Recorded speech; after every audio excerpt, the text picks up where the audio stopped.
tocan en estas gélidas tardes, noches que nos está haciendo, pero bueno, tenemos que estar contentos porque se acerca el día más largo del año y después la cosa se empieza a poner más linda.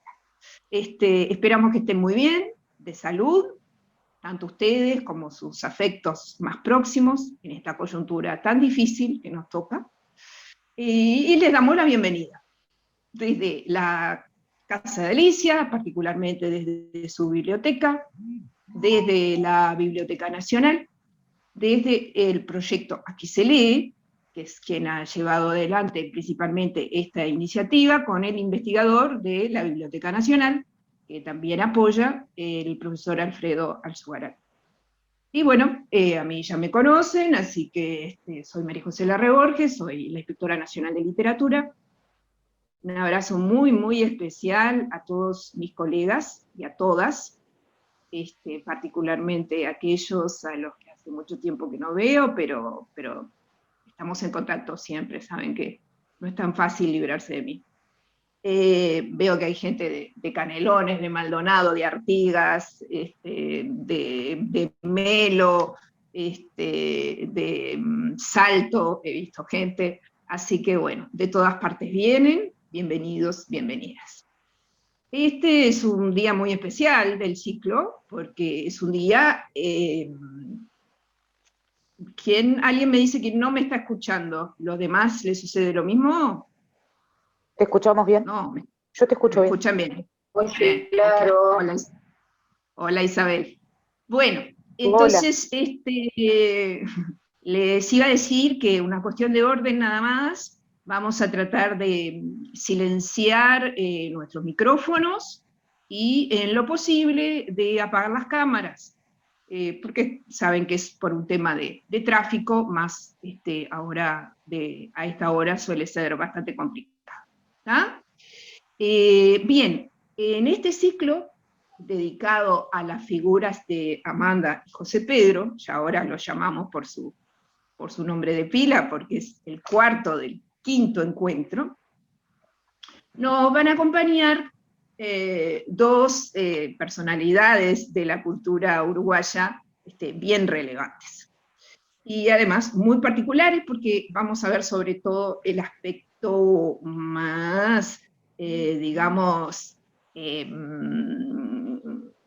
si se quiere, original, o bueno, no quiero adelantar demasiado de la poesía de Amanda porque vamos a ver sobre todo su aspecto más sintáctico, de presentación, lúdico, gráfico, en fin, no hablo más. Primero nos va a acompañar, que ya la tenemos en sala, y a quien le agradecemos mucho, Silvia Guerra. Silvia es una poeta fernandina, nació en Maldonado, para la gente de Maldonado. Bueno, es una poeta muy reconocida, tiene poemarios individuales y ha participado en poemarios colectivos, ha recibido varios premios, ha sido jurado también de concursos, organizado festivales, ha sido investigadora asociada de la Academia Nacional de Letras, y ha trabajado sobre las figuras de otros y otras poetas como Gabriela Mistral, Lautréamont y la propia Amanda, de quien prologó y editó un libro, y a la que conoció personalmente. También Silvia es integrante de la comisión administradora de la Fundación Mario Benedetti. Y luego que Silvia intervenga, les voy a contar quién es nuestro segundo invitado. Así que adelante, Silvia. Buenas noches, es un gusto para mí participar de este ciclo. Agradezco mucho la invitación, agradezco la presentación también. Yo voy a leer unos apuntes sobre Amanda que extraje de una cosa más larga que tenía de título un verso de Amanda, que era Donde la noche es larga y todo pasa cerca. Bueno, la obra de Amanda se vuelve ineludible en la poesía uruguaya, dado su trabajo vasto con la materia verbal. En su labor creativa durante más de 6 décadas, incursionó y transitó desde las formas clásicas en El Río, escrito entre 1949 y 1952, con versos en decasílabos de clara tradición hispana, hasta la incursión en la poesía visual y en lo fónico en los años 70, desplegando una variedad de formas escriturales a lo largo de estas 6 décadas muy vastas. En permanente cambio, en estado de mutación que va desde lo mínimo a lo macro, en círculos que se extienden, esta poesía crece desde lo particular hasta lo general. Tocar la superficie como quien hunde las manos en el agua y pone guantes de agua, y observar que lo hondo está siempre pegado a la piel de los dedos y que con las palabras ocurre lo mismo, dice en El monstruo incesante, un particular libro en el que se recogen entrevistas, una autobiografía y algunas conferencias suyas, publicado en 1990. Esta complejidad y diversidad en cuanto a los registros, la capacidad experimentativa con el lenguaje, que ella explora hasta sus últimos resquicios, singularizan su producción lírica y constituye parte de la materia fundamental de su obra. Atravesando distintos modos de escritura, ejercitándose y aventurándose desde sus inicios, Berenguer escribe con su cuerpo y se ejercita en la escritura como los orientales ejercitan el cuerpo para acercarse más al modo espiritual. En Elegía por la muerte de Paul Valéry, dice Amanda, yo estaba aprendiendo las caras de mi idioma, haciendo mis primeras armas, afilando las herramientas.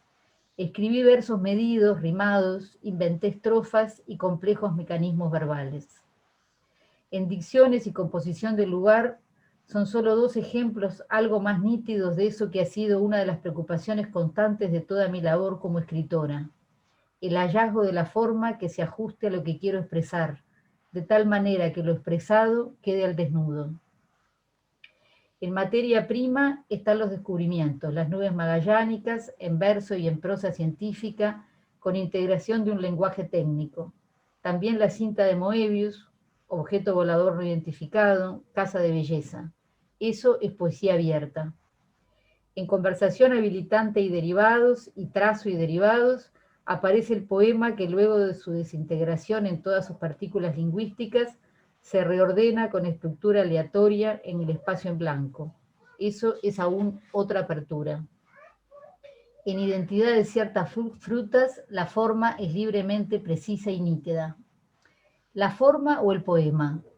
La forma no es una cáscara que pueda pelarse, ni un guante que pueda quitarse. El guante es la mano. Todo eso lo dice Amanda de su propia poesía, en este libro que le citaba de El monstruo incesante. Su poesía es un complejo y multifacético tratamiento sobre la materia del lenguaje, sobre las modulaciones de esa voz del lenguaje en el espectro amplio en que se desarrollan temporal y espacialmente.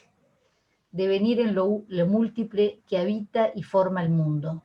Este que nos rodea, entra por la ventana, este mismo mundo en el que conviven otros tiempos y edades simultáneamente, en esta luz que mañana será otra, otro atardecer, otra hoja la que pegue contra el vidrio.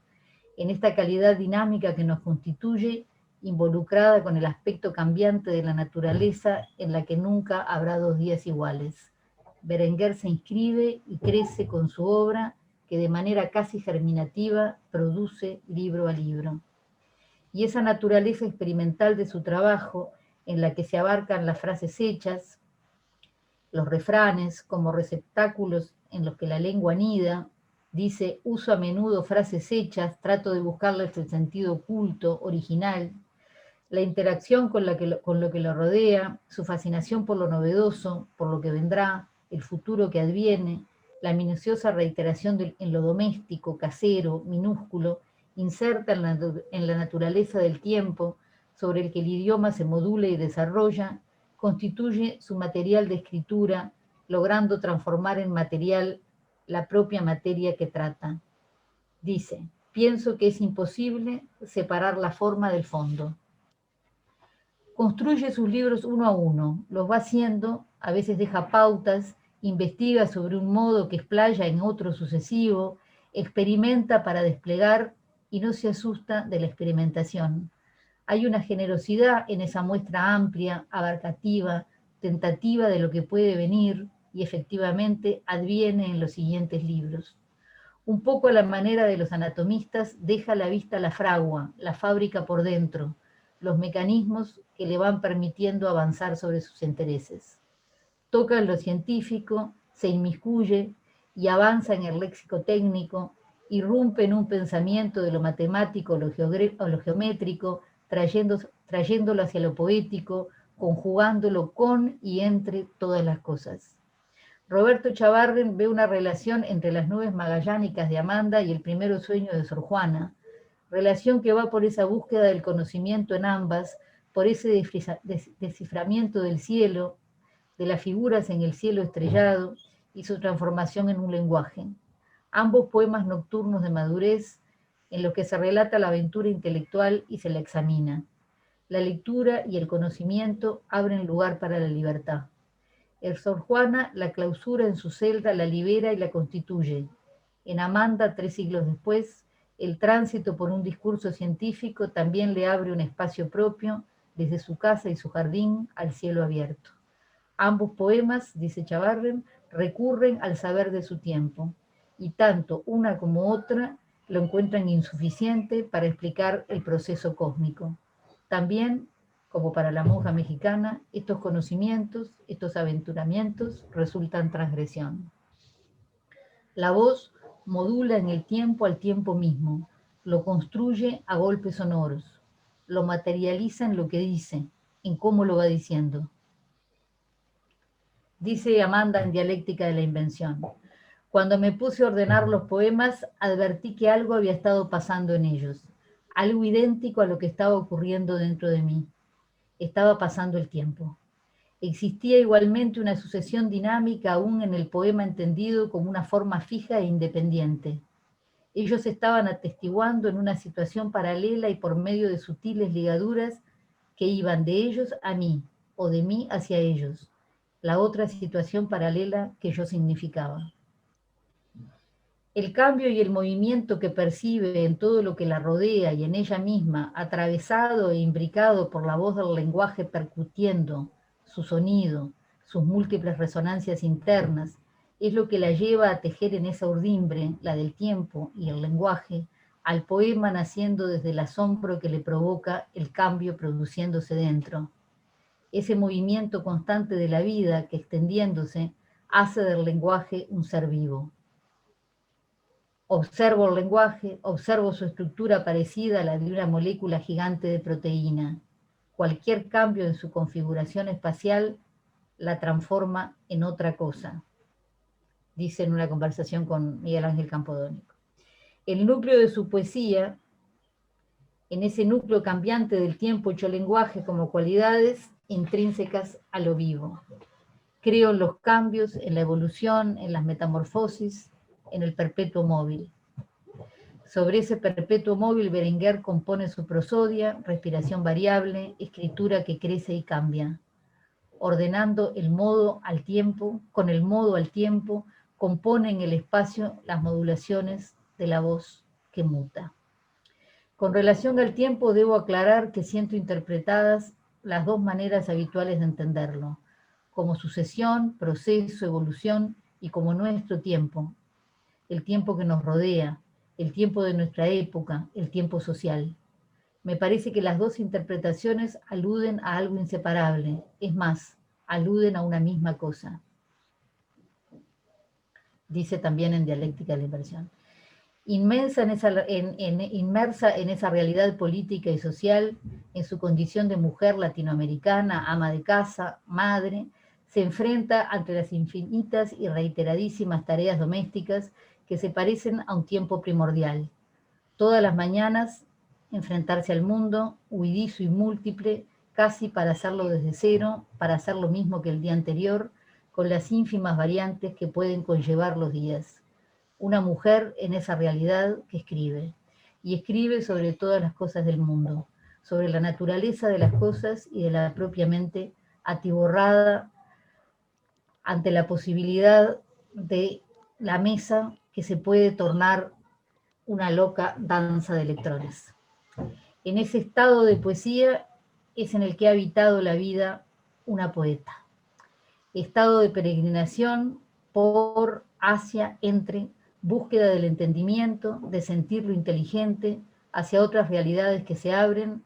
Así Berenguer pasa, transita, de lo que percibe cuando un cuerpo, la mesa, deviene en otra cosa a la que alude cuando siente los electrones, cuando siente el temblor que provoca esa danza enloquecida de la mesa para los que pueden sentirla zarandearse. Así, Berenguer se refiere al mundo inconmensurable, recóndito, infinito, y desde ese mundo viene. Y para ella, los pájaros que abrevan de su jardín de invierno, como los hibiscos, el plástico o las naves espaciales, todo es pasible de espanto y maravilla. Poesía y vida, una misma cosa, tejidas en una trama particular de ver, en una sustancia que es la misma. Como esos insectos de ojo facetado, Berenguer tiene la cualidad de ver las cosas y el tránsito entre las cosas desde muchos sitios. El cambio es constante, nada es estático, todo, el mundo entero, es pasible de magia, pasible de belleza o maravilla atónita. Y se alternan esos cambios externos, mínimos, imperceptibles, las nubes en el cielo, con ella misma en la Plaza Virgilio contemplando el cielo nocturno, con estados íntimos, y el tránsito fluctúa entre el cambiante exterior, nunca estable, y el imperioso interno, nunca estable, marcando las variaciones imperceptibles de la luz y del ánima. Poesía en mutación, la que puede transformar, crear o destruir al mundo a través del proceso de la creación poética. Dice Amanda en El monstruo incesante también, pensé, poesía cinética, es decir, de movimiento, de desplazamiento, de velocidad, equiparable a una especie de ritmo vital acelerado, acorde con las circunstancias vertiginosas del mundo presente. No tenemos más que un presente simultáneo que abarca toda la vida, donde se mezclan dialécticamente niños, jóvenes, adultos y viejos. Un único presente amplísimo y cambiante. Solo tenemos diferentes edades, diferentes fechas de nacimiento, pero un mismo tiempo usable, colectivo, que avanza con nosotros mientras lo consumimos. Ayer yo era lo que son ahora y soy apenas los que otros fueron. Escribí en El Río en 1952. Ese ser de Berenguer en el mundo inserta en el cruce de lo temporal y lo espacial. Ese trabajo constante y preciso sobre y en el tiempo ha construido la vertebración de su obra, como decíamos, desde El Río, donde ya desde el título aparece esta metáfora heracletiana del tiempo, hacia su último libro, La cuidadora del fuego, de 2010, publicado muy poco antes de su muerte, en el que el tiempo se presenta cortado con la angustia, sustancia que se acaba, y la imperiosa necesidad de acuñarlo, de labrarlo, de marcar el tiempo. En los resquicios de un mundo total, en las condiciones de ese mundo exterior cambiante casi por definición, y el mundo interno, íntimo, con una rutina propia dentro de los parámetros caseros, desarrolló la aventura vital de una manera intensa e íntima. Está bien que para desarrollar la aventura vital no se precisa nada, más que la propia vida. La poesía es percepción, imaginación, y todo tiene que ver con el mundo y con uno mismo. El mundo real, visto con su ojo topológico, es un mundo facetado, pasado por la variedad de la naturaleza, de esa geometría que hace de una forma a otra, de un estiramiento, un pliegue que se curva y se invagina. Además, todo está dentro de nuestra cabeza, no está afuera. La realidad, ¿dónde está? ¿Adentro o afuera? Que también se preguntaba en El monstruo incesante. No es posible separar el mundo interior del mundo exterior. Sería como pretender despellejar a la naturaleza. Como siempre, se me aparece la cinta de Moebius, exterior e interior a un mismo tiempo.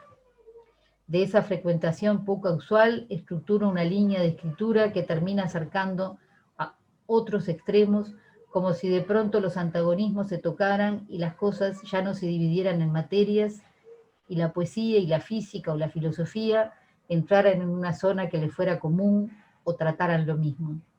Depende del sitio en que te pongas o que pongas al objeto, que es fundamental, y del lugar donde te pongas tú también. Decía en esa última entrevista que nombré hace un rato. Datos de la física mecánica pasados varias veces a través de la lengua, de la resonancia del idioma, a través de las connotaciones de una lengua con otra. Una palabra tiene un espacio y deja un halo. De esos ecos que quedan o resuenan de otro tiempo pasado o futuro que adviene de pronto como una instancia compleja, el tiempo se disuelve como una epifanía en un instante en que el pasado puede presentarse a ser ahora, instituyendo o trayendo ese difícil concepto físico del tiempo. Toma la idea de valencia química para las palabras, la manera en que se enlazan y la variación que toma cada una en relación con el tejido, con las palabras que la anteceden o la siguen. La composición espacial se torna primordial y nítida en ese ordenamiento espacial y aporta un valor a cada letra, mayúscula o minúscula, más o menos remarcada. Dice Amanda, un modo de decir o una forma que en un momento se encuentra puede derivar a convertirse en otra cosa que te interese también. Yo escribo y al mismo tiempo a los costados, en los márgenes, me aparece media docena de palabras o 4 o 5 imágenes que podrían estar agregadas a eso o sustituidas. Entonces las dejo anotadas y además sale como una ramita.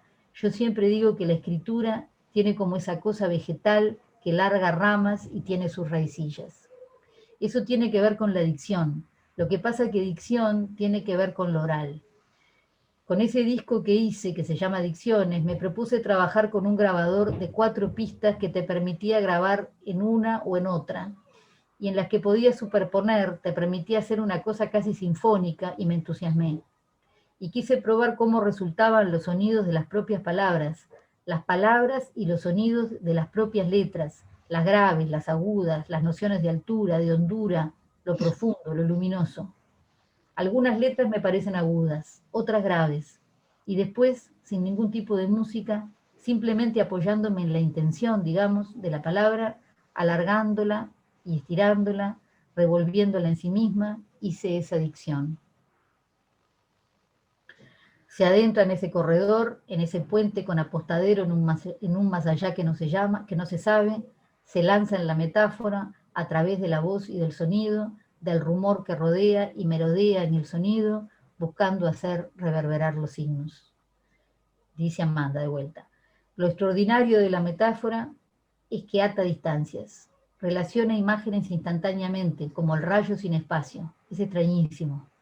Tú soltás de un lado a otro y te pone en otra dirección, en otro mundo que a mí me fascina. La metáfora, por algo se llama metáfora, más allá, ese salto, y sin embargo te lleva al otro lado. Ahí los sitios, los lugares. La sonoridad, los valores sonoros de las letras, el lugar de las letras en un espacio determinado y de las palabras en relación con las demás y en relación a sí mismas, a su pasado y a su convocatoria.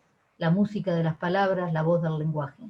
Tanto los signos de puntuación, silencio y espacio, cesura y hiato, no son para nada alejados de esta concepción sonora como el valor gráfico de las letras. Decía en su última entrevista a propósito del guión usado por Emily Dickinson. Decía Amanda a propósito de Emily Dickinson. Ella usa pocos signos, usa pocas comas y puntos, usa mucho más el guioncillo. Me pareció que uno de estos hallazgos de su escritura, el día que me di cuenta que ese guioncito estaba significando dentro de la poesía de ella los lugares en que se produce el misterio. Está el silencio, que separa una cosa de otra, pero están unidos en el fondo. Esos guiones te dejan así en el aire, esa cosa que consiste en que el verso va y de repente pone un guioncito. Parecería que debiera ser una coma, pero no puede ser una coma ni un punto y coma, es simplemente como una especie de distancia dentro de lo que va diciendo, porque ya está cayendo en otro lugar. Tampoco es un silencio, porque el poema sigue, es algo que crece. Es como si hubiera de golpe pegado un pequeño salto, llegado a un punto más alto, asciende y cada vez se hace más completo sin llegar a completarse. Eso decía Amanda a partir de del guioncito, lo que había descubierto ella en ese guioncillo de Emily Dickinson. Diversa, amplia por su variedad, esta producción recorre a sabiendas de las dificultades que conlleva la búsqueda y poetiza también desde esos recorridos, desde esas dificultades con las que se enfrenta y desde la idea misma de poetizar, de hacer poesía, tentando diferentes caminos, saca a la luz un subyacente de las maneras más inusitadas, haciendo brillar al lenguaje desde y hasta los confines al que lo somete. Para Beringer, los problemas de la física cuántica y los de la poesía se parecen. Hay un punto de conversión en el cual la poesía se parece, o es como muchas otras cosas del mundo. El origen de la vida, el movimiento de las cadenas de los ácidos nucleicos, la comprensión de la cantidad de energía que hay en un protón. El tránsito, la búsqueda, el viaje. Ese ir hacia los lindes, recorrer los bordes, ese llegar a los resquicios. Ese mismo viaje plantea una manera de estar en las cosas, de buscar con ojos libres, con curiosidad despierta y pura. Y el idioma está ahí, en la fragua de esa voz tentada, en la tentativa que arrastra la minucia, que recoge lo hecho y lo que viene, lo que vendrá. En ese en vez aparece un guante doble, una membrana que se explaya o se repliega, el adentramiento en un terreno difícil, bestial y peligroso. Un adentro que recorre la superficie de un límite y de repente no se sabe dónde está el adentro y dónde está el afuera. Algo cambia de faz en una sola vuelta, solamente para quedar en el sitio de saberse ni arriba ni abajo, ni adentro ni afuera, ni sí ni no, ni blanco ni negro. Y quedamos en ese sitio de imprecisión espacial y temporal, suspendidos, aleteando y como en resonancia, cuando nos deja inmersos en una naturaleza suspendida, en suspenso y en peligro de magia. Bueno, muchas gracias. Muchas gracias, Silvia, muchísimas gracias. Has puesto justamente el acento en cómo Amanda saltaba la capacidad interpretativa del lenguaje, su poesía visual, la sonoridad que le daba, la importancia que le daba a la sonoridad, la fascinación de Amanda por lo novedoso, que la convierte en una poeta muy singular en el 45. Bien, no sé si algún colega o alguna colega quiere hacer alguna pregunta, duda, sugerencia, se puede usar el chat. ¿Sí? Bueno, vamos a seguir. Vamos a seguir. Me olvidé de agradecerle también a la colega que forma parte del equipo de Inspección de Literatura, la profesora Laura de Torres, que está acá y que tuvo mucho que ver también en la organización de este ciclo. Bueno, quien nos va a acompañar en esta segunda parte es un invitado muy especial que se llama Clemente Padín. Yo no sé cómo presentarlo a Clemente, porque es tantas cosas que bueno, lo mejor va a ser que él se presente a través de sus palabras. Para empezar, puedo decir que entre todo lo que es licenciado en Letras por la UDELAR, que nació en Rocha, ¿sí? Tenemos hoy 2 ponentes del interior del país, en Lascano. Es un poeta experimental, es artista, es diseñador gráfico, performer, curador, videísta y networker. Yo realmente me saco el sombrero si lo tuviera, porque es un hombre orquesta. Y además, como si fuera poco, todos los premios que ha recibido aquí, allá, acullá, los tribunales que ha integrado, etcétera, etcétera, es autor de 25 libros y centenares de notas y artículos. Así que, Clemente, la verdad, es un placer enorme para nosotros recibirte, y adelante con Amanda. Bueno, buenas tardes para todos. Es un gusto para mí estar junto a ustedes. Realmente yo me siento congratulado porque realmente le estaba debiendo un pequeño homenaje, pero que no fuera tan personal, bien Amanda, con la cual hemos tenido una amistad corta, pero bastante fuerte. Y en lo que voy a hablar a esta hora, digamos, no es más bien sobre su obra, que es interesantísima, sino realmente con respecto a la modalidad de trabajo que ella eligió para realizar su obra, ¿no? Y lo más importante de su obra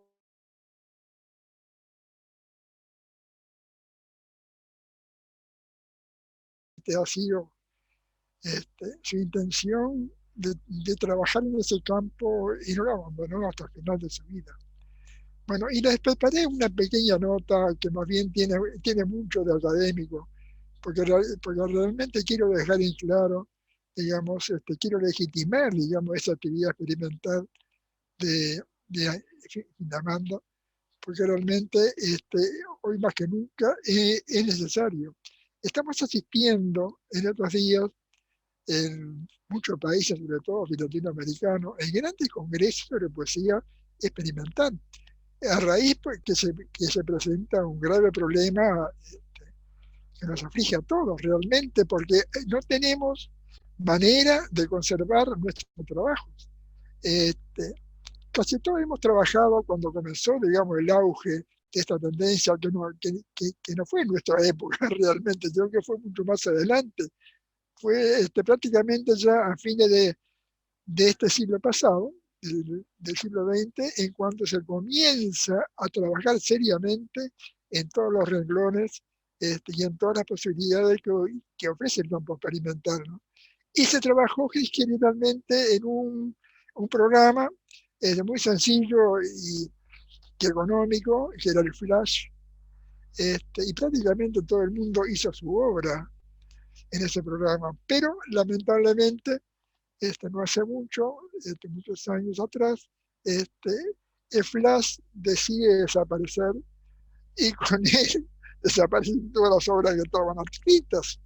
Entonces empezaron a surgir, digamos, muchas iniciativas para tratar de solucionar ese problema, que es realmente grave, ¿no? Porque realmente gran parte de la producción experimental de la manera en que nosotros ni nos podemos imaginar de tal riqueza y de tal envergadura, se estaba realmente perdiendo, ¿no?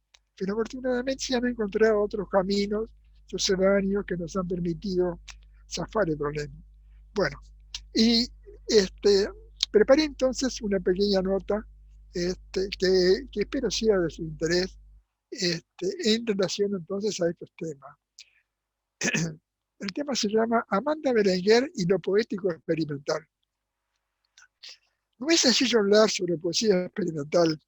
No hay consenso en cuanto a la legitimización de la poesía experimental. Para empezar, es necesario atestiguar sobre la precariedad del concepto restricto de literatura, es decir, la existencia de un único e inmodificable concepto de arte literario basado exclusivamente en la semanticidad, en el verbo, en la expresión de la palabra, el verbo.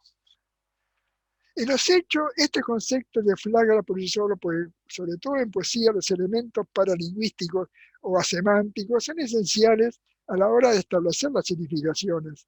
Me refiero a los recursos estilísticos y a las estructuras formales tales como la rima, la versificación, el ritmo, etc.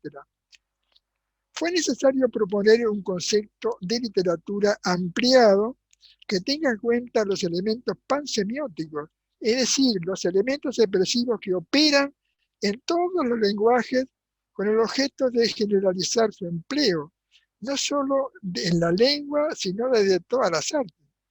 Sin embargo, desde tiempos inmemoriales, las formaciones paralingüísticos, tales como la métrica, los versos, los ritmos, etc., han sido instrumentos básicos de la poesía verbal y han jugado además un papel preponderante en la determinación del sentido del lenguaje verbal, tal como lo sostiene Jacobson. Pero no solo como mera contraliteratura transgresiva, que la dejara fuera del canon, sino como entidad en donde confluyan muchas y peculiares concesiones del arte literario, coexistiendo así la poesía concreta, 1956, al introducir en un mismo plano expresivo el espacio y el sonido junto a la estructura verbal, estaba creando un área de conjunción de lenguajes al que llamó verbivoco-visual, expresión de James Joyce, borrando los límites entre imagen, sonido y semanticidad. En otro plano similar, un artista fluxus norteamericano, Dick Higgins, crea el concepto de intermedia, allá por los 70, entre la literatura y las demás artes para clarificar, por ejemplo, los géneros de la poesía visual. Así la poesía visual próxima a las artes plásticas y la poesía fónica cercana a las artes musicales o del sonido. Desde fines del siglo XIX a nuestros días se viene discutiendo a todo nivel las diversas formas de expresión poética que van generando los nuevos soportes, sobre todo a partir de un golpe de dados, no abrirá el azar de Stefan Mallarmé y el soneto Vocales de Arthur Rimbaud. El problema tiene que ver nada menos que con la definitiva inclusión de la poesía experimental en el canon literario para que deje de pertenecer a esa zona que fluctúa entre el subarte y la nada. Las dificultades por establecer una caracterización eficaz pasan por el abanico de posibilidades previsibles, desde la que no admitirán jamás que se defina o que se le pongan límites conceptuales a la poesía versificada, a los del otro lado, del otro extremo, que exigirán la no imposición de límites de cualquier naturaleza en la expresión poética. Comprensible también. La aparición de las ciencias de la información y la semiótica han sido fundamentales para establecer estos puntos de vista. El hecho de que la obra de Amanda Berenguer se haya adelantado a estos conceptos la sitúa como una pionera de primerísimo rol. Primero, el descubrimiento del concepto de la unidad referencial de todos los lenguajes. La unidad, las mismas leyes, contenidos, procesos, estructuras, la funcionalidad de los signos, los soportes, etc. Luego, el establecimiento y la necesidad de la actividad experimental a nivel de los lenguajes para examinar sus posibilidades expresivas y su grado de competencia a la hora de conceptuar lo conocido y lo desconocido a nivel poético. Además, en tanto posible instrumento de conocimiento, esto es mucho más discutible, por supuesto. Lo que se descubre para cada uno lo será para todos los demás. No podemos separar las áreas de la actividad humana en estancos separados. Son interinfluyentes. Lo recién descubierto y nombrado exige su lugar bajo el sol y suplanta y sepulta lo perimido en los repertorios del saber social, provocando cambios irreversibles en toda la serie del conocimiento, exigiendo nuevas conductas y modificaciones. Por ejemplo, la teoría de la relatividad general de Einstein, cuando aparece, altera e interviene en todas las áreas del quehacer humano, influyendo en la política, el arte, la sociedad, lo que sea. Desde siempre existió la actitud experimental en la poesía, aún en la versificada. Lo nuevo necesita de nuevos conceptos para ser definido y asumido como saber de la realidad, en tanto se extrae del caos o del no ser. Estos nuevos conceptos hay que crearlos, ya que como preexisten no son conocidos hasta el momento en que son descubiertos, y existen socialmente cuando son nombrados, es decir, cuando adquieren un formato de palabra. Por ello, el énfasis de la poesía experimental es escudriñar en los vericuetos de esta tierra de nadie que bordea el ser, intentando ampliar el escenario en donde las representaciones cobren su segura expresión referencial y o poética a la luz de su propio tiempo y avance tecnológico. El predominio de la cultura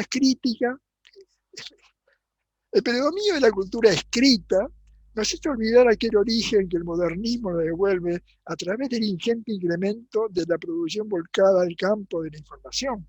Se ha intentado una definición funcional que permite operar socialmente con el concepto de poesía experimental.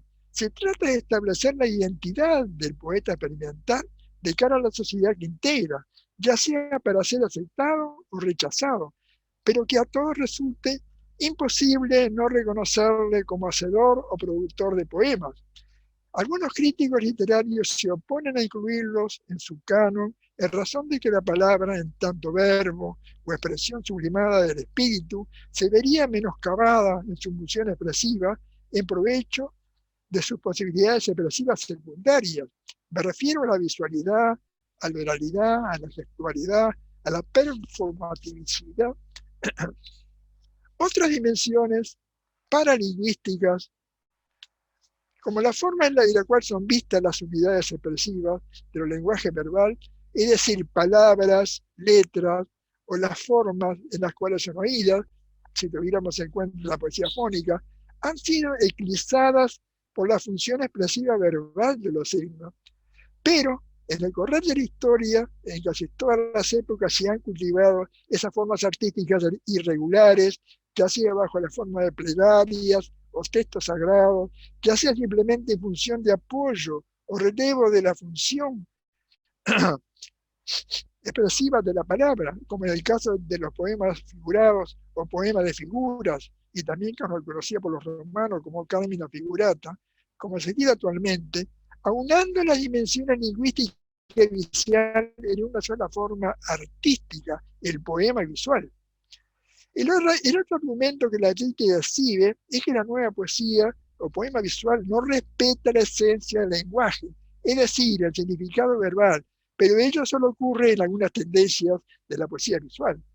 Cuando este lenguaje aparece en situaciones no previstas por la cátedra, pierde automáticamente aquella posibilidad de expresar que se le reconoce en la poesía tradicional. Otro tanto ocurrió cuando aparecieron formas poéticas verbales que dejaban de lado la función poética y se valían casi exclusivamente de la función referencial, como por ejemplo la antipoesía del chileno Nicanor Parra, o la poesía conversacional de los años 60 en América Latina, o el caso de la poesía en prosa, entre otros ejemplos. En estos casos, prestamente la crítica generó los instrumentos teóricos que le permitieron absorber e incorporar al redil de la poesía tradicional estos nuevos acontecimientos, aunque en otros casos bastó el peso ideológico de la autoridad de quien habla para decidir qué es poesía y qué no lo es. ¿Algún crítico se atrevería a negar el carácter poético de los poemas visuales de Octavio Paz o la índole poética de la producción experimental de Amanda Berenguer? Ya es hora de intentar una definición académica. Se entiende por poesía experimental toda búsqueda expresiva o proyecto semiológico radical de investigación e invención de escritura, ya sea verbal, gráfica, fónica, cinética, holográfica, computacional, etc., en sus múltiples posibilidades de transmisión, sobre todo a través de códigos alternativos, como en la variedad de su consumo de recepción. En este sentido, toda poesía es experimental per se, pues no se puede concebir una poesía que no alterara en algún sentido los códigos de su elemento expresivo. ¿Y cuál es el elemento expresivo de la poesía? La lengua. Cuando se crea nueva información, es decir, elemento no previsto por el código, se está poniendo en duda también la legitimidad del medio empleado. Se cuestiona su estructura significante, o sea, la propia lengua. La nueva información irrumpe en el repertorio del saber social, trastocando las relaciones entre sus elementos, provocando y generando comunicación inquiriente. Reconocer las posibilidades de creación de nuevos conceptos a través de los ya conocidos nos remite a la creatividad de la lengua o a su empleo estético, sabiendo que esta característica no se reduce a la práctica poética, sino a la totalidad de la práctica humana. Pues el código, cada vez que aparece algo nuevo en cualquiera de las áreas del conocimiento, debe inventar sus propias formas o signos que le permitan comunicar competentemente lo no previsto por la estructura semántica vigente, en una suerte de semiosis permanente. Afrontemos la poesía experimental de Amanda Berenguer. Era hora. Su búsqueda se orienta no solo en el plano de la verbalidad como la poesía tradicional, sino también en su vertiente visual y fónica. Se manifiestan a través a partir de la Declaración Conjunta de 1964 y se plasman esas experiencias con las estructuras fónicas en la poesía édita en 1973 con el disco Dicciones. Y en 1976 con el libro Composición del lugar, apoderándose de los valores gráficos del signo y del espacio en blanco de la página mediante poemas visuales en forma de acrósticos. Veamos primero Dicciones. Gracias. Habría que buscar los antecedentes en una nota que Amanda Berenguer publicó en 1966 en el semanario Brecha, Poesía cinética. En ese momento muy probable, Amanda percibió que los signos son materias manipulables. No solo sirven para representar cosas, sino también para hacerlas. Siendo por ese motivo una pionera al descubrir que las referencias son las mismas para cualquier lenguaje y que lo que la diferencia son las formas en que se manifiestan a la percepción, adelantándose al descubrimiento que nos trajeron las ciencias de la comunicación y otras disciplinas. La poeta cuenta que unos meses atrás había visto en un noticiario de televisión una muestra de exposición de arte cinético. Reconoce haber quedado deslumbrada por las esculturas móviles exhibidas que evocaban desde el submundo del microscopio hasta un raro mundo cercano y con la dimensión del nuestro. Berenguer declara entonces que de manera espontánea, casi de golpe, halló una relación con los últimos poemas que había escrito, aunque luego comprendió que las analogías venían desde muy lejos en el tiempo. Ella dice: pensé, poesía sinóptica, es decir, de movimiento, de desplazamiento, de velocidad, aquí interior, no visible, equiparables a una especie de ritmo vital acelerado, acorde con las circunstancias vertiginosas del mundo presente, o lento y desacompasado, pero móvil, como el pasaje fluyente de la sangre en uno mismo, cuando crece el ansia. Hasta acá, paréntesis. La autora admite que se podría arguir que la poesía es siempre cinética, porque en toda poesía verdadera fluye algo, y que lo característico de este tipo de poesía sería la presencia dinámica, o mejor el sentimiento móvil que despertaría en el lector auditor. Esto es un texto que lo tomo de María Luisa Pupo. Luis Bravo, el conocido poeta y crítico, suma una nota más, afirma que en palabras de Amanda Berenguer, comillas, el poema ya estaba escrito y me eché sobre él a decirlo, distorsionarlo, gritarlo, no sé, sobre él a decirlo, no sé, a inventarlo de nuevo en la voz. El resultado, en palabras de Bravo, es una especie de trance en el que, según dice, entraba por una punta del poema y salía por la otra en un estado parecido a una entrega total. Sin duda, la aparición de estas novedades en la lectura de ediciones surge de una meticulosa experimentación con los textos. Esto lo supongo. En otro polo experimental, el libro Composición del lugar de 1976, cuyo tema central es el crepúsculo, símbolo, entre otras cosas, de la brevedad de la vida, en base a la paciente y sistemática contemplación de las puestas del sol durante 3 veranos. Cada poema fue escrito al mismo tiempo, en el que duraba cada crepúsculo, y luego agrega una segunda versión quintasenciada valiéndose del lenguaje simbólico matemático. Y por último, una versión visual utilizando acróstico, una de las posibilidades expresivas en la página en blanco. Escuchemos a Amanda Berenguer desde el prólogo de su libro. Desde la primera serie de poemas escritas en el tiempo que dura un poniente sobre el mar, pasando por la segunda, donde se utilizaron elementos ya elaborados en aquella primera instancia, pero modificando radicalmente el lenguaje y su ordenación, hasta la tercera, que coloca la palabra en el espacio de la página como quien emprende un viaje, tratando de resolver gráficamente su itinerario. Esa resolución ocurre por la vía del acróstico y también por la vía del caligrama, a la manera de Apolinar. Generalmente el acróstico lo constituyen las primeras letras de los versos para ser leído verticalmente, pero su uso le permite otras direcciones, sobre todo la horizontal. Es un recurso poético-literario que se forma sobre todo cuando las lecturas iniciales de un poema forman una o varias palabras. La otra formulación experimental visual de esos poemas de Amanda Berenguer son los llamados caligramas, construcciones verbales con los cuales es posible delinear el contorno de los objetos a ser expresados. Las otras experiencias fueron vehiculizadas en las tapas de los libros.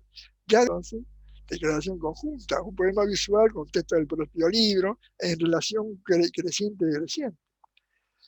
Materia prima, descubrimiento, 1966. Con la ilustración de un poema semántico, sin significación verbal, realizado con letras y signos verbales deteriorados, este tipo de poemas de poesía nacen en España y sobre todo en Europa a mediados de los 60 en relación al cuestionamiento de la verbalidad, a la cual se le consideraba el instrumento por el cual el poder manipulaba a los pueblos. Por ese motivo, los poetas abandonaron la significación verbal generada por esta modalidad, la poesía semántica, y creando la poesía semántica. Por otra parte, este libro se introduce el tema de la cinta de Moebius.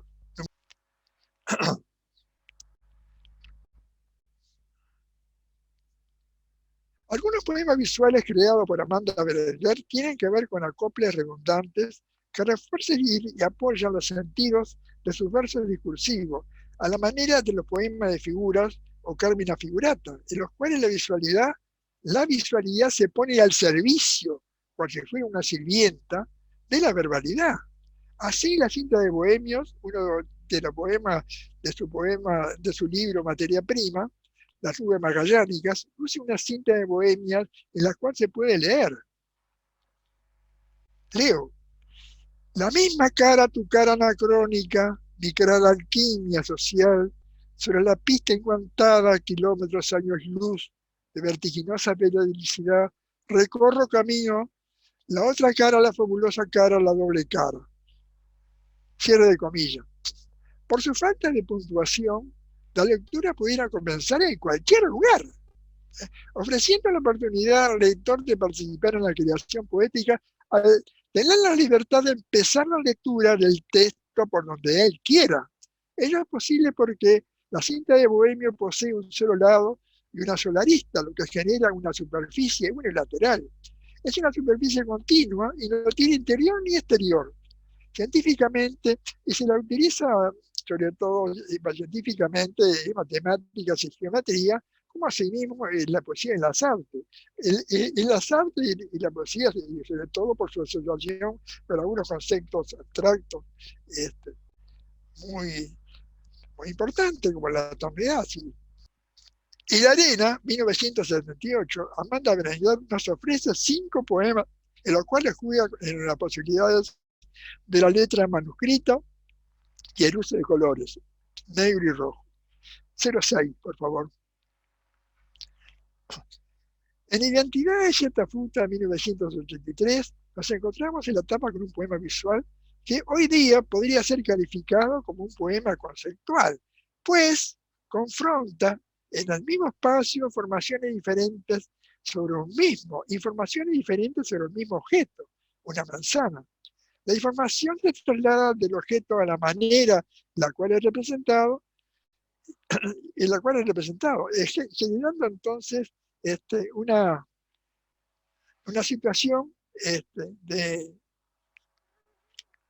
confluencia de información sobre un mismo lenguaje, que le aporta, claro, evidentemente, distintas informaciones, según bajo el punto de vista en el cual son descritas, pero que están intentando definir un concepto, el concepto de manzana, evidentemente.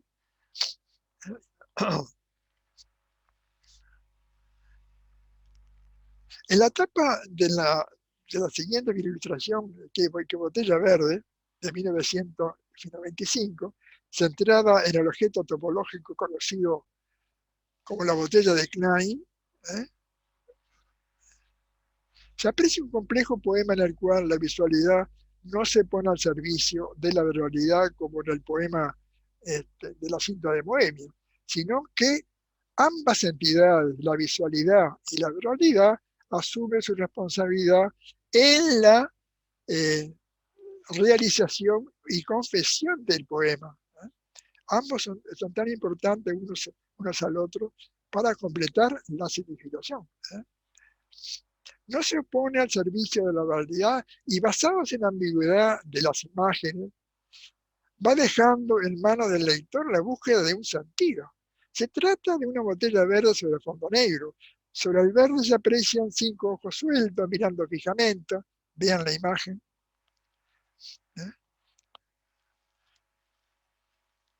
Y vemos a un par de ojos mirando ligeramente hacia la izquierda.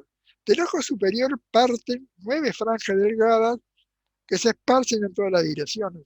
En opinión de la investigadora María Luisa Pupo, las diagonales del collage subrayan la literalidad del acto de ver y evocan por analogía el relativismo de la percepción y el conocimiento.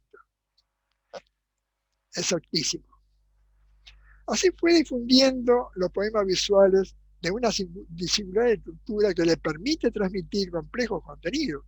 Es probable que Amanda Berenguer ya hubiera descubierto que las referencias son mutables e intercambiables en el tiempo y en el espacio, y que lo que realmente cuenta es la manera en la que son expresadas. Cuidado con este concepto. Es decir, su forma. Estos poemas visuales, a diferencia de la cinta de Bohemio, presentan una equivalencia entre la expresión verbal y la expresión visual, sin cuya conjunción no habría expresión alguna. La cinta de Bohemio le podríamos sacar la formulación textual sin que haya pérdida de información, puesto que está el texto. O sea, de que la visualidad está actuando, como ya dije antes, como una sirvienta al servicio de la verbalidad. Pero en esta nueva forma de poesía que nace a raíz de la propuesta de Mallarmé, Apollinaire, Rimbaud, ya la visualidad entonces pasa a cumplir su propio papel. Por ello se le llaman ahora no poemas de figuras, sino poemas visuales. O lo llamamos, como lo llamamos en los 70 del siglo pasado, la nueva poesía, para diferenciarlo de los poemas del siglo XIX. El tema es inagotable, la poesía es inagotable.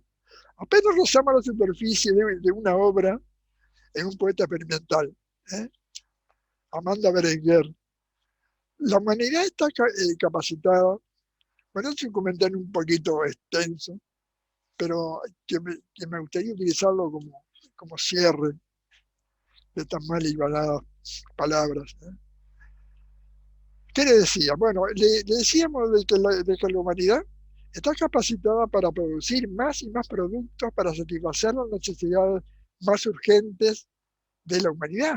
El hambre, por ejemplo, su existencia, pero es su capacidad de producir excedentes que permitan la satisfacción de requerimientos menos concretos, como comida, como alimentos, etcétera, etcétera, y más inmediato, más a largo plazo, hasta llegar al nivel de las necesidades específicamente humanas. ¿Cuáles son esas necesidades específicamente humanas? El arte, lo simbólico, lo estético, la poesía, etc. Ni que hablar entonces de que el rol del arte y de la poesía no es manual, sino que es el fundamento y pilar de nuestra progresiva superación en tanto especie, de nuestra humanización. ¿Por qué progresiva? Porque aún no ha terminado. El poema, ya sea escrito o construido, a partir de su condición de producto de comunicación, es uno de los instrumentos idóneos de nuestra superación en tanto especie.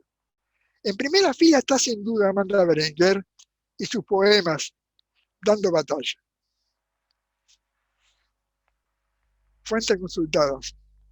Amanda Berenguer, Constelación del Navío, Poesía 1950-2002. H. Editores, Montevideo, 2002. Luis Bravo, Voz y Palabra, Historia Transversal de la Poesía Uruguaya, 1950-1973. Estuario, Editora. María Luisa Pupo, Una exigencia de la letra misma. Amanda Berenguer ante la puesta en voz de su poesía. Revista Iberoamericana, número 268, julio-septiembre 2019, Universidad Católica Argentina. Bueno, y permítanme, antes de retirarme, despedirme con algunas fotos de mi último encuentro con Amanda Berenguer. Maravilloso. Y fue en el Encuentro Internacional de Poesía Internacional, que lleva su nombre en homenaje a su obra y a su pionerismo, donde participaron más de 20 poetas internacionales de todo el mundo y otros 20 y pico poetas experimentales nacionales en plataforma, en una dependencia del Ministerio de Cultura, allá en la calle San José, casi Guarén, del 28 al 31 de agosto de 2008. Gracias. Quedan 3 fotos y la vas pasando lentamente. Observen eso. Observen este pequeño detalle, esas zapatillas blancas. ¿Qué me dicen de eso? Es extraordinario. Es divina, divina. Pasen lo siguiente, por favor. Yo estaba que se me caían las babas. Bueno, acá la tenemos. Atenta, como si sonriente, simpática. Bueno, y pasa la última foto que tengo con ella. Bueno, acá ya está recitando con toda seriedad y con toda elegancia y soltura unos poemas. Bueno, muchísimas gracias a todos.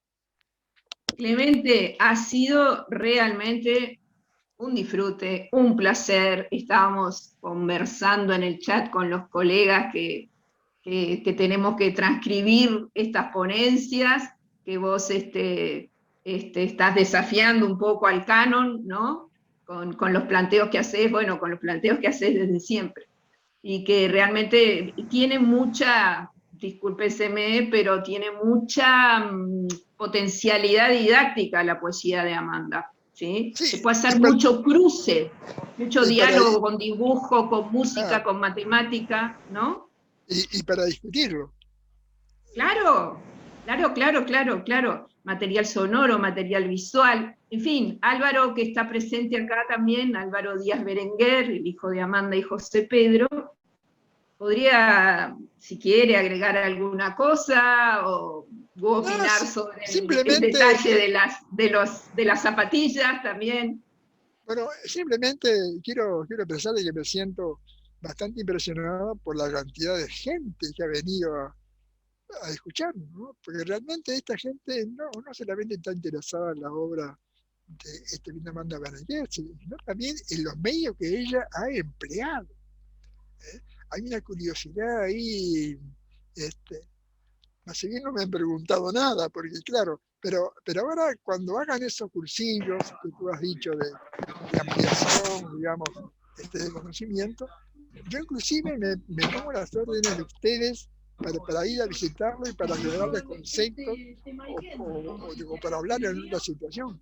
Todo el mundo puro elogio para Clemente y para Silvia, por suerte, Marisa, que está en Argentina, en una isla del Tigre también, que nos ha acompañado siempre, y si alguien quiere hacer alguna pregunta, sugerencia, duda, intervención, levante la manito y prendemos las cámaras y nos vemos.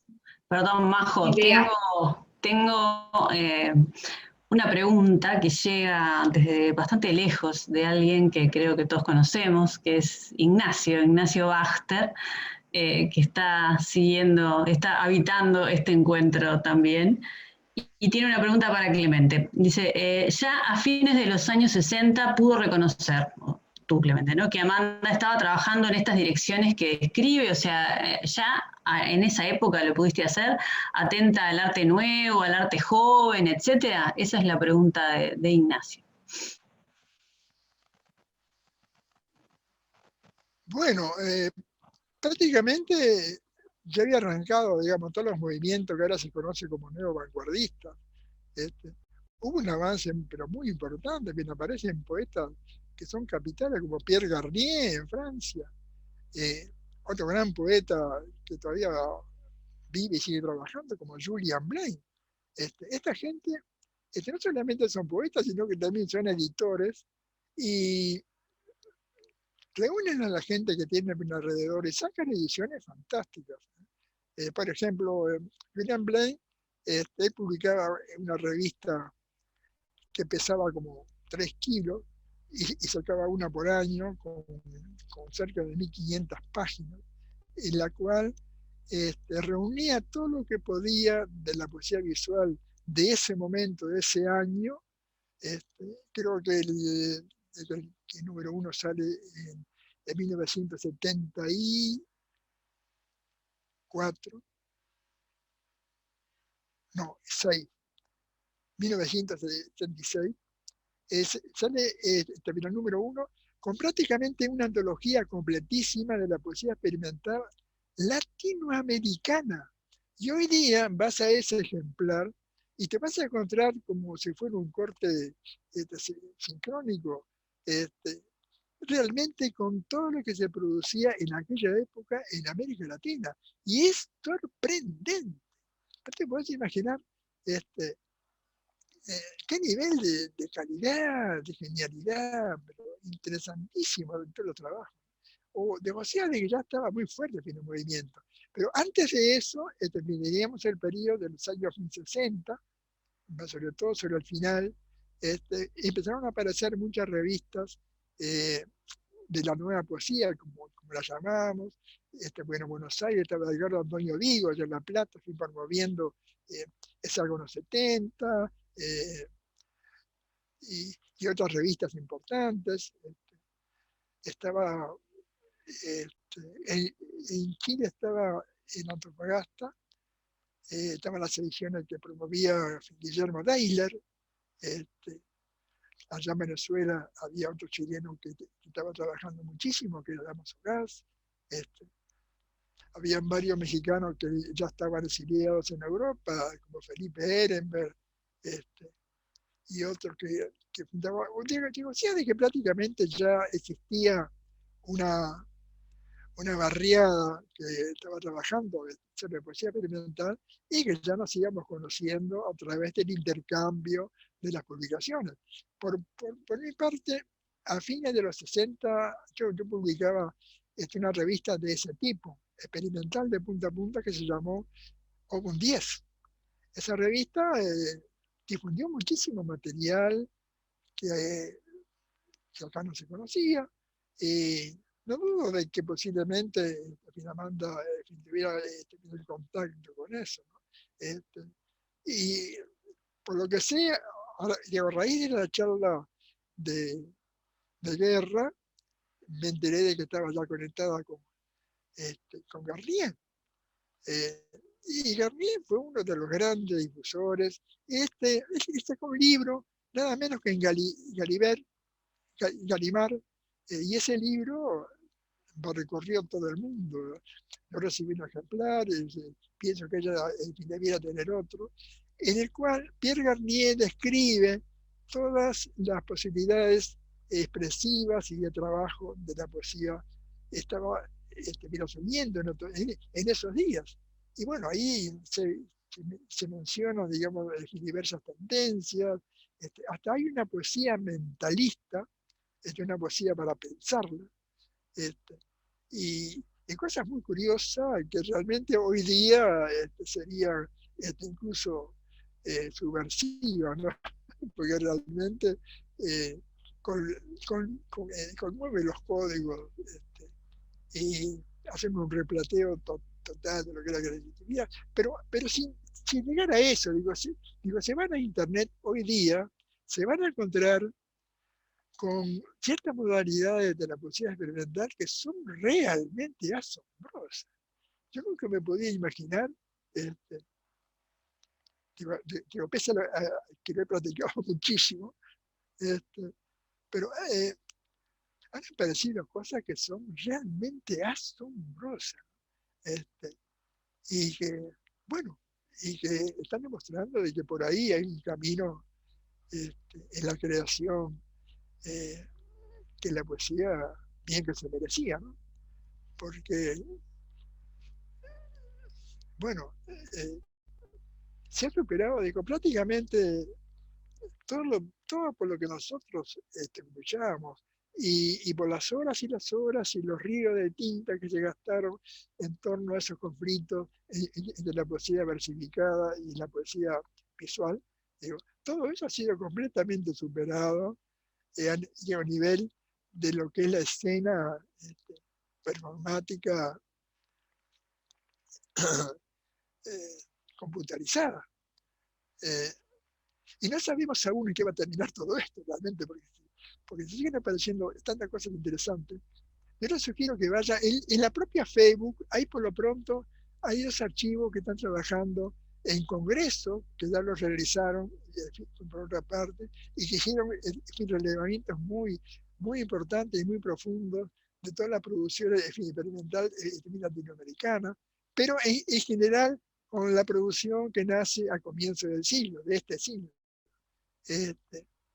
Y los pasos que hemos dado, tanto Amanda Berenguer como Jorge Caraballo, como tantos otros, y yo mismo, han quedado completamente ensoberbecidos, porque realmente no nos acercamos ni a los talones de lo que es la poesía experimental de hoy día. Es así. Clemente, te están preguntando si podés repetir algún nombre de sitio web que exista hoy día sobre poesía experimental. ¿Que repita nombres? Sí, si te acordás de algún sitio web que tengas presente de poesía experimental de hoy. Sí, claro. Bueno, ya nombré como Pierre Garnier, Julian Blaine. Julian Blake. Sí, Julian Blaine creo que es el más importante, ¿no? Pero después, España, por ejemplo, tiene un aparato con más de 1000 poetas visuales en todo su país. ¿Oyeron? Tienen más de 1000 artistas visuales que están trabajando en la poesía experimental. Incluso hace pocos días atrás inauguraron un archivo de poesía experimental en la ciudad en la Universidad de Cuenca, que se complementa además con obras de arte correo, porque la poesía experimental está muy asociada, arte y correo, por la prontitud en la recepción y porque permite ciertos juegos que no serían posibles hacerlos simplemente solos, ¿no? Pero si ustedes me permiten, yo tengo una memoria muy frágil. Lo que les voy a pedir es lo que puedan hacerlo, es que me escriban un email y yo prepararé las listas esas, en mi casa de los poetas que tengan página web o otra forma así de comunicación para que se puedan conectar con ellos. Con muchísimo gusto. Ningún problema, Clemente, nos lo mandás a nosotras y nosotros lo distribuimos a los colegas que están hoy presentes. ¿Está? Hay muchísimos poetas visuales muy importantes, tanto en Europa como en América Latina, que están afiliados a Facebook. Ahí los pueden hablar con ellos sin ningún problema, pueden intercambiar ideas. Sí, me estaba fijando que Julian Blake está en Facebook. Sí, está en Facebook. Sí. Están, sí. Dije, no puede ser el mismo, pero sí, era el mismo del que tú estabas hablando. Así que bueno, está muy bueno, ¿no? Como vos decías, las Claro, posibilidades claro. tecnológicas. Y si vamos al caso que en América Latina hay unos cuantos exponentes, no me refiero a los novísimos, que eso es realmente complicado de entender, hasta para mí incluso, que me cuesta un montón, porque trabaja con aplicaciones y programas tan curiosos y tan complicados a veces, y en fin, pero no es imposible, en fin, encontrarse con grandes artistas, y tanto jóvenes como de mediana edad, y incluso hay archivos que están trabajando y que tienen departamentos de difusión a los cuales pueden acceder. En Chile, sobre todo, están haciendo un trabajo muy bueno. Y en Argentina, puedo citar la fila de trabajo que hace el archivo de Edgar Antonio Vigo en La Plata, que es fantástico. Ese archivo, si van a La Plata un día, tienen que visitarlo porque se van a encontrar con cada materiales sorprendentes. ¿Cómo dijiste que se llamaba el archivo? Antonio Vigo. Antonio Vigo, en La Plata. En La Plata, es el archivo que tiene. Ahí creo que hay que anotarse para poner, porque va muchísima gente, entonces tiene que hacerlo así para que puedan ver todo lo más que puedan, ¿no? Porque son archivos enormes. Y bueno, y aparte de eso, yo los invito a que visiten mi propio archivo, acá en el Archivo General de la UNELAR, que está en la calle Atahualpa. Ahí se van a encontrar con parte de mi archivo, cerca del 80%, que van a encontrar muchísimo de material. Incluso yo estoy dejando ahí una copia, escuchen bien, una copia de mi propio computadora con todos los archivos que tiene de todo tipo, y solamente van a necesitar llevar una computadora, solicitar ese archivo, conectarlo por el puerto VS y pueden tomar de ahí toda la información que quieran. Pero claro, tienen que anotarse. Creo que ellos atienden de 10 a 2 de la tarde, pero te van a atender muy bien y te van a dar, digamos, eso que van a pedir. Bueno, y ahí se van a encontrar montones de información. Con respecto a ese tema, sino también a la performance, al arte correo, al video arte, a las instalaciones, historia, eventos. Yo además tengo una carpeta para todos mis amigos artistas y está ordenada por países. O sea, de que es una fiesta realmente, ¿no? para divertirse y pasar un buen momento. Muy, muy generoso de tu parte, Clemente, sí que lo vamos a visitar. Bueno, vamos redondeando. Silvia y Clemente, muchísimas gracias. Todos están agradeciendo en el chat. Alguien, si tiene algo para agregar, nos quedan 5 minutitos y después nos vamos a hacer la previa. ¿Sí? En el chat lo que aparece es gracias, y sobre todo para colegas más jóvenes que están descubriendo un tipo de expresión literaria nueva, diferente, nueva, vos estás diciendo que no es tan nueva, pero en fin, digamos, no canónica, ¿no? Exacto. Bueno, de mi parte, muchísimas gracias a Padín y a Silvia, que conozco desde hace muchísimos años. Y si mi madre estuviera viva en estos días, se hubiera vuelto realmente loca con las posibilidades que da en este momento Internet y las nuevas tecnologías, porque seguramente se hubiera metido de cabeza a trabajar en eso. Bueno, muchísimas gracias a todos. Encantada. Bueno, gracias Silvia. Y para todos y todas, un fuertísimo abrazo. La seguimos, queda una una última, el jueves que viene, con Aldo Garay, el documentalista. Así que, bueno, va finalizando el ciclo y todos y todas muy contentos. Que pasen muy lindo, nos vemos. Muchas gracias. Gracias a todos. Gracias.